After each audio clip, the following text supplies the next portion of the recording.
Hello, Riddle here. Welcome to my channel, or welcome back if you're a subscriber. I can't believe I've hit over 15,000 subscribers. Thank you so much for tolerating my tangents and inconsistency.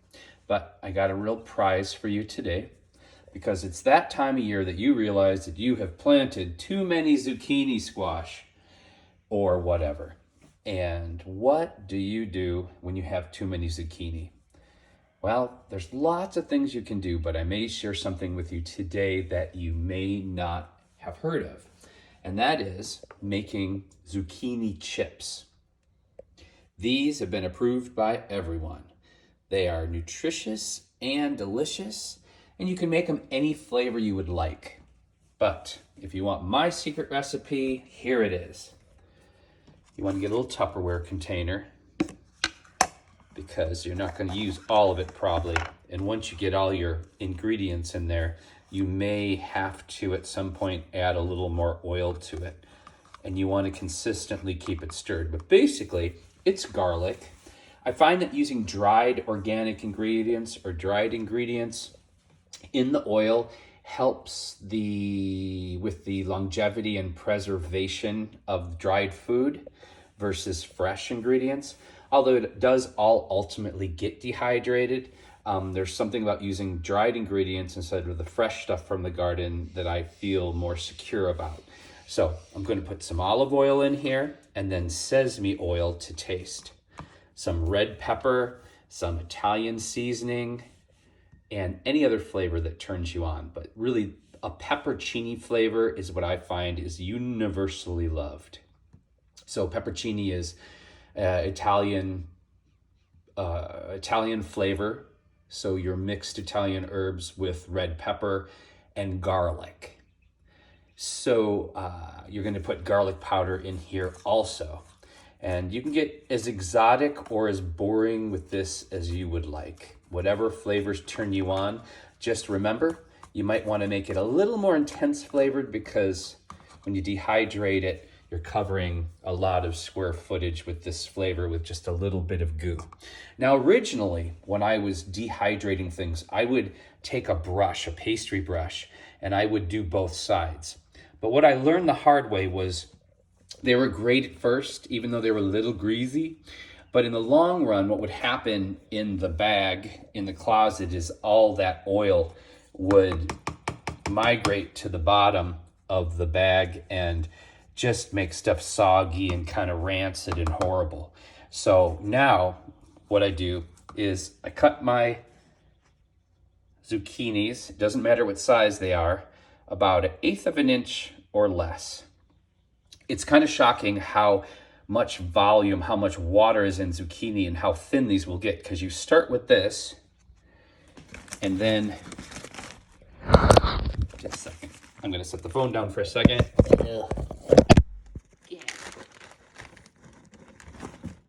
You're going to wind up with this. Start with that. Oh no.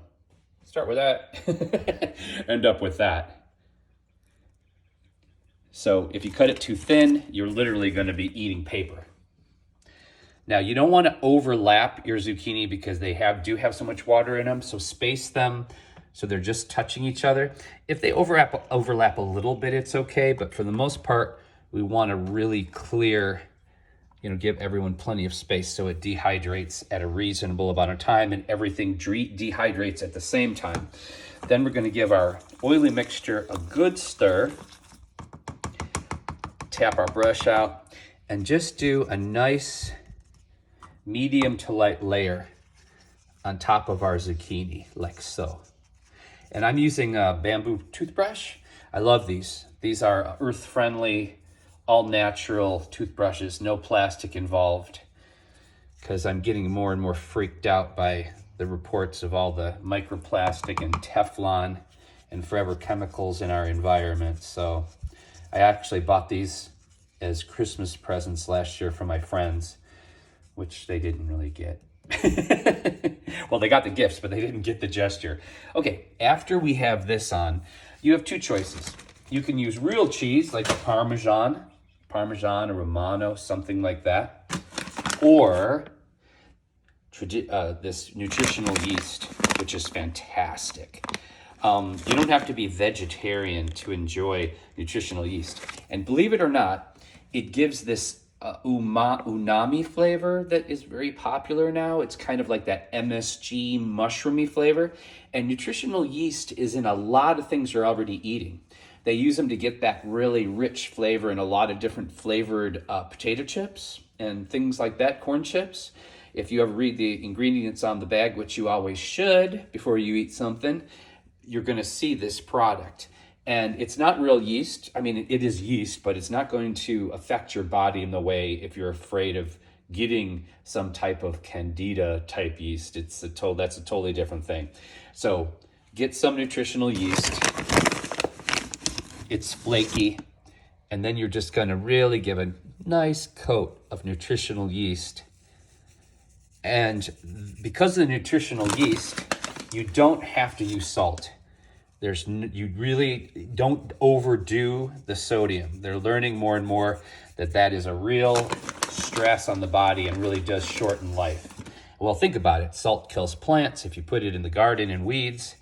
And so we literally, if we removed the majority of salt from our diet, we would be much healthier and have a lot less of the modern diseases, believe it or not. So I got a nice coat of nutritional yeast on there. And then I'm just going to pop my top back on and just keep an eye on it. I mean, it's going to take a while, probably 6 to 12 hours, depending on how much humidity and the temperature where you are. Just check it from time to time and make sure that everything is, leathery or dry.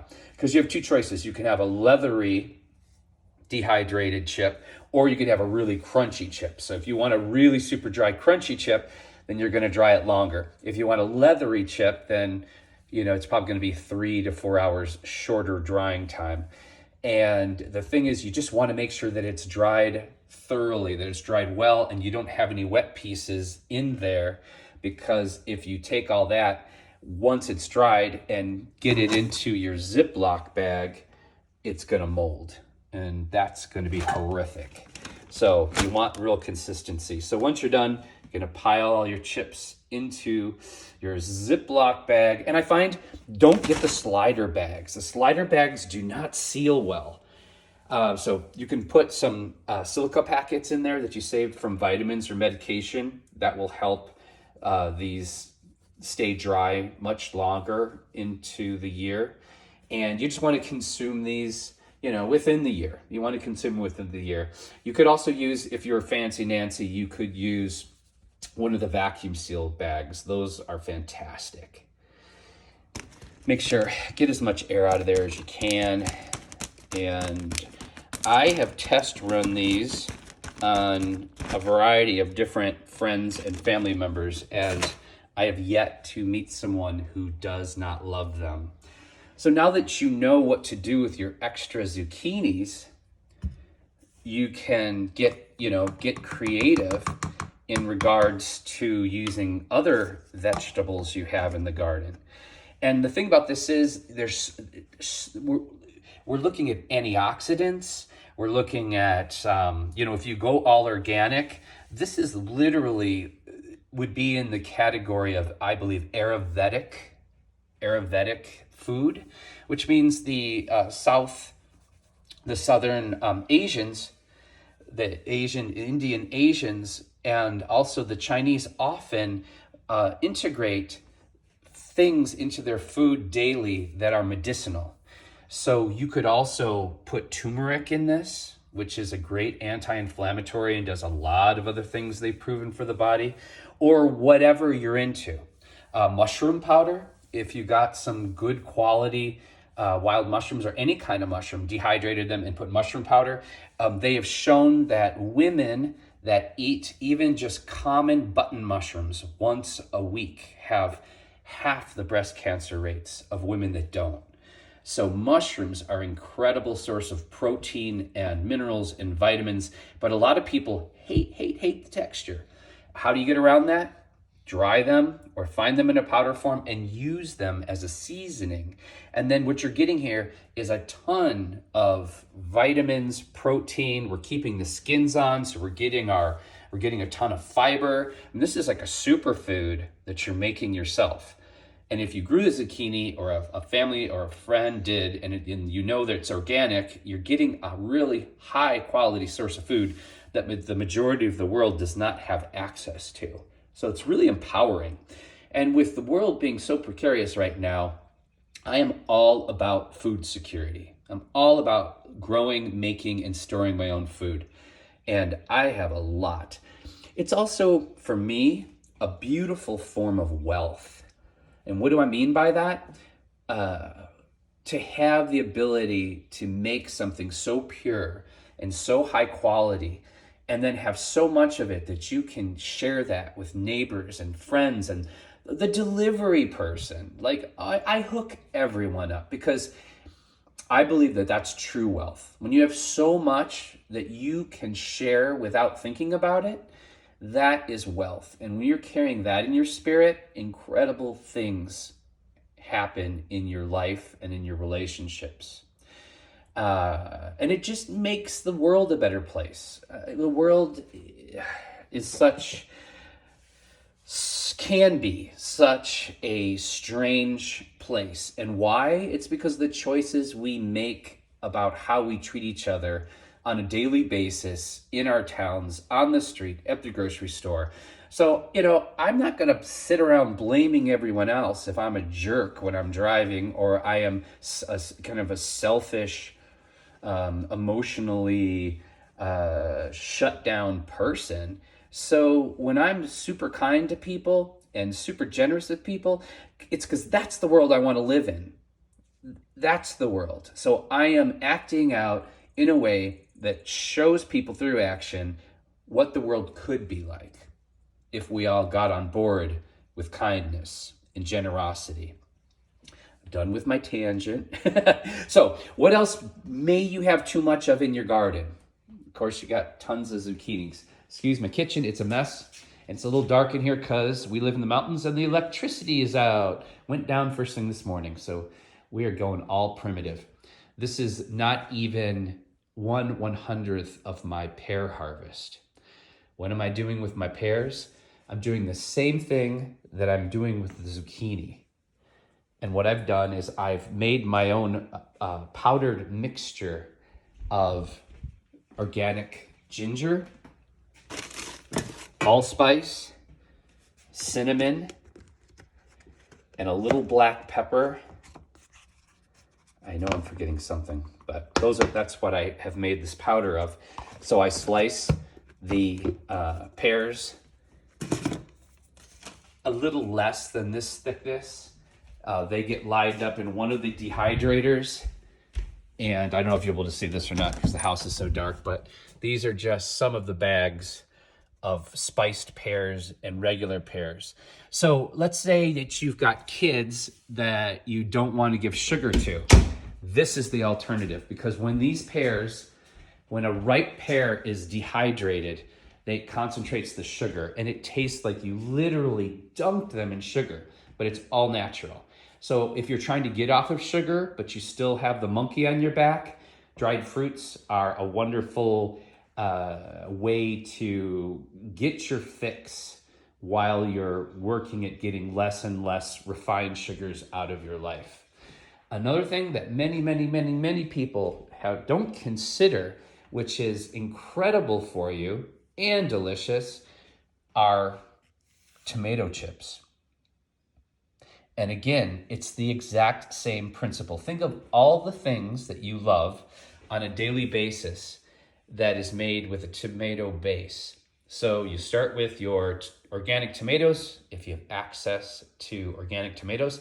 I suggest, if you can't grow them yourself, going to the farmer's market.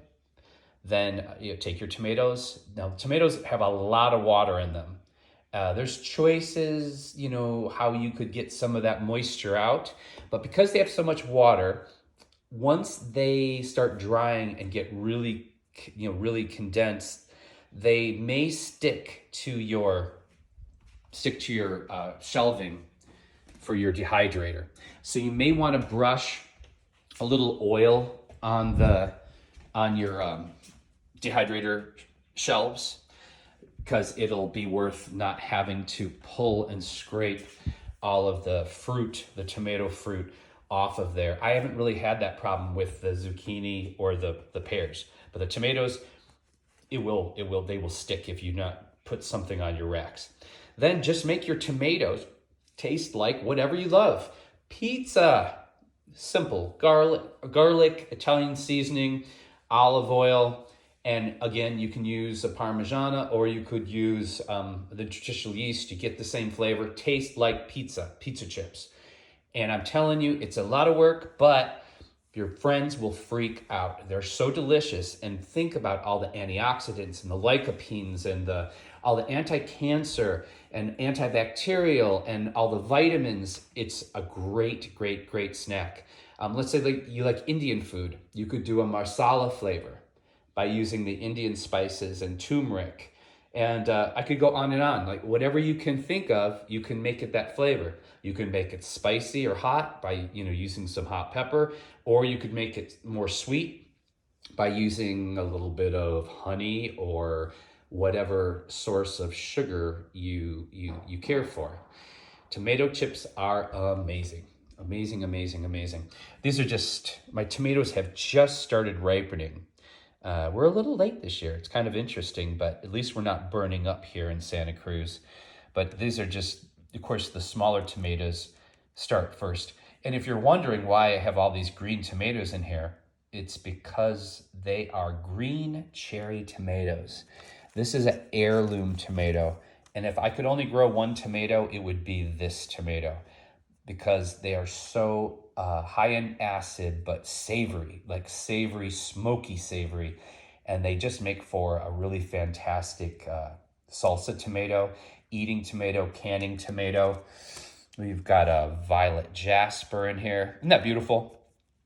I saw another website where they called this the brown boar, but I know it is the violet jasper. This is a great patio tomato. So would be any of the small cherry tomatoes. And it's just reliable. It's in between a cherry and a medium tomato, and it's a really big producer and produces all the way up to the frost. I don't even know what this one is, because I think some of my things crossed on me. This is, of course, a black Cherokee, great flavor. We've got some indigo kumquats. So I'm going to caution you against the indigos. These indigo, they have indigo cherry, indigo kumquats. This is one of those few tomatoes that you can't save the seeds for. They tend to cross-pollinate with everything around them, and you will never get a true tomato like the original indigo kumquat. And they sell seeds online, but I have yet to obtain a seed that wasn't a fake. You might get the look, which is the purple on the top and the kumquat color on the rest of the tomato. But they swore to me that these were true, and they don't taste like the original indigo kumquats that I had, which were so sweet. They almost tasted like a fruit, and they have really thick skin. And that super thick skin on a small tomato is such a bummer, and it's really a red flag that it mixed with something else, and it's not actually the original tomato. So I've tried and tried. I'm not going to try the indigos again, because I was just really lucky to be able to have the experience of having a pure one. That was 7 or 8 years ago. On to our dried things. Yes, apples, of course.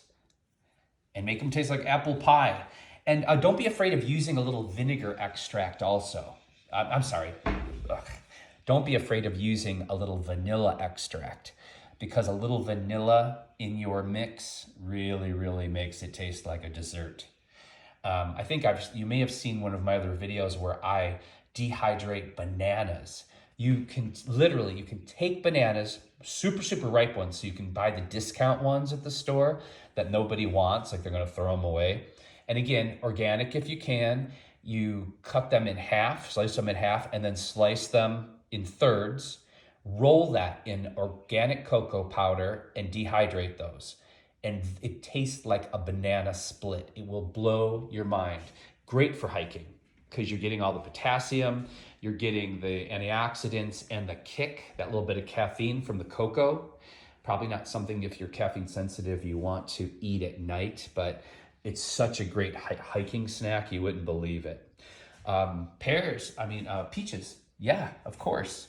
You can dehydrate anything and have that lovely, all natural, no refined sugar treat all winter long or all year long, depending how much fruit you have and how tenacious you are.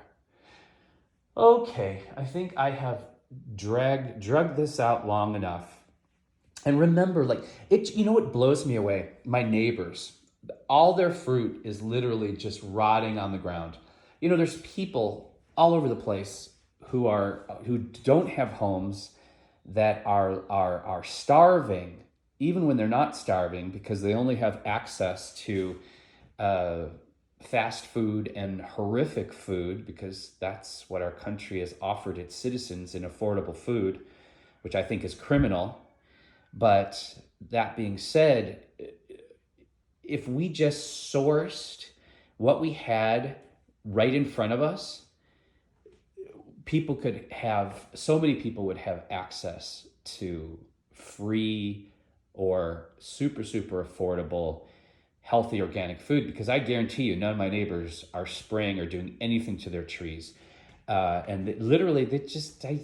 just scratches my head. I just scratch my head. I even offered to, come over and pick the fruit for them, dehydrated, or find a church or someone who would give it to the elderly or the needy. And still, there's just, it's like this weird primitive thing that it's theirs. So because it's theirs, they don't want anyone to touch it. They would just let it rot on the ground. And to me, that is the opposite of what I was talking about earlier. That is poverty. That is soul poverty. Soul poverty. When you have something to share, but you feel that you lack so much, that you feel a loss, that you'd rather it just rot and be wasted. I hate wasting. I hate wasting. I'm obsessed with trying to preserve every single thing. I go to my friends' homes and they have they're growing herbs, and I'm just blown away because their herbs are doing better than mine, but they haven't deadheaded them. Like, you don't want basil to bloom. And so they're like in full bloom and they're all overgrown. And of course, they're never going to use it. It's literally going to dry, mold, and rot. So I'm really aggressive, and I say, hey, I got to cut those flowers off. And I go through and I cut all the tops off for them and take all those home and add them with my other dried herbs. And you can make the most amazing Italian spice. Like, it's such a different thing. It's green and it's full of simple herbs are full of medicine. Compounds that fight cancer, compounds that are antibacterial, antifungal, antiviral. I mean, this used to be medicine in the medieval times. And most of our medicines are extracts of botanicals, so you can't really laugh at it. And the flavor, when people taste this, spices are expensive, and they also have to layer them with other weird chemicals to keep them from caking and to give them shelf life. And when you spend that like $6 to $8 for a little tiny jar of commercial spices, and you don't know where it came from, you don't know how old it is, it's probably nutritionally void at that point because of how it was shipped and how long it's been on the warehouse or in the shelf. So that being said, this makes an incredible gift for Christmas time or the holidays. I'm not into tradition myself. I think tradition dumbs us down and kind of eliminates ingenuity. Because with tradition, all you have to do is follow and follow and follow. Nothing's changed. Rarely it's reinvented. So I like to give gifts year round. I give gifts to people when I have them, And then the beautiful thing about that also is then I just don't have the pressure of having to drain myself dry when the holidays come or when a birthday comes or what have you. And, when you're giving a gift of love from your garden, especially when it's organic, you're giving healing. You're nurturing. It's a real special gift. It's not something that's trashed the earth or enslaved someone via Amazon. It's a good thing. It's good. It's good. It's good. It's good. Okay, I'm going to end it at that. I hope this video was helpful. I hope it inspired you. I hope it takes you on a journey of not only growing your own food, but actually preserving and treating it like the precious resource it is and sharing that bounty with the people around you. Take care of yourselves and take care of each other, because I believe how we treat each other on the streets is our ultimate reality. And if you found value in this, please like and share and subscribe. It helps. Bye.